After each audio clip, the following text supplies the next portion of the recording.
Introduction.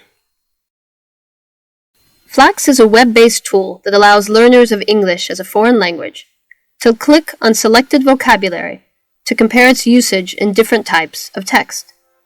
In addition to vocabulary expansion, competences such as reading comprehension, self-learning, and learning by discovery can be fostered with this tool. Flax can be used at all levels except A1 due to its categorization of language according to parts of speech, like nouns, verbs, and so on. This is a free website, but a mobile app is also available called Flax Completing Collocations, which allows access to activities, but not to the whole tool. Configuration and setup. Access is free. Go to the tool link on the web, flax.org, and the best thing to do is to access the library, where you can work with different resources. Then, a good place to start with B1 students and above is the Learning Collocations link.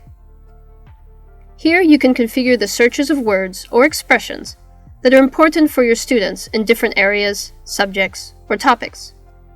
Or, you could even search for keywords in general or standard English. For example, the noun people or any other synonyms from the list, if you want to compare synonyms. Usage. As a teacher, you should prepare these searches in advance so that you know what kind of words and expressions you want to use and where they are, to direct your students to them. You can check any vocabulary you may think is important for your class in any type of subject area or in general English.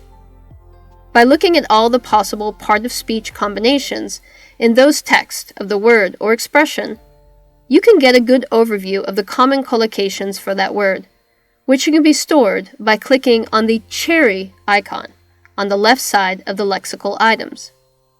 Any item can be clicked on to display its various context of use in the text.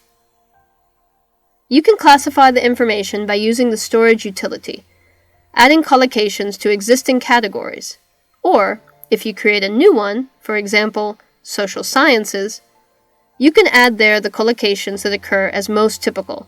For example, young unemployed people, derived from the noun people, with key adjectives.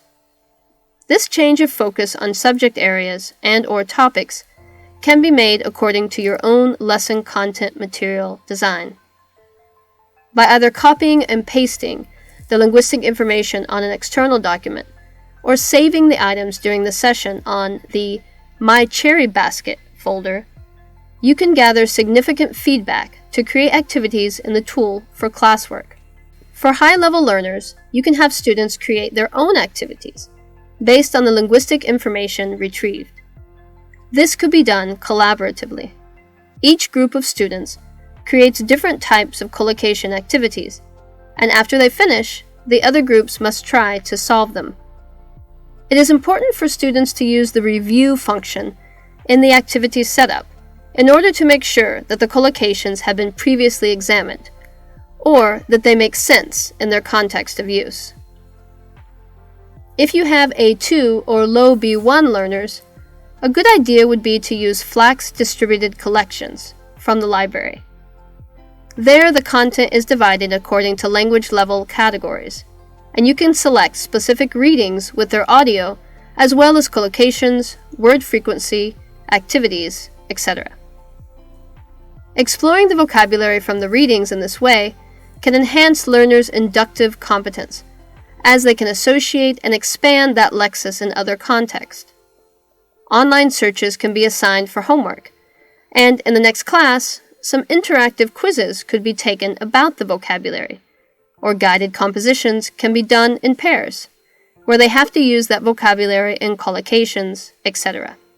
More advanced learners can explore other resources in Flax, such as specialized text with technical vocabulary, or even create their own collection of text, where they can analyze key collocations. In short, Flax is similar to other collocation tools on the web, such as Sketch Engine, but the advantage is that it is free and not complex. You should keep in mind that 1. The teacher must always tell learners what they must search for. These instructions must be based on the teacher's previous work with the tool. 2.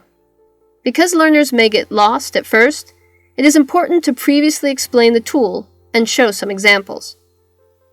3. Interactive activities are usually fun to do. Let students create their own and compete against each other.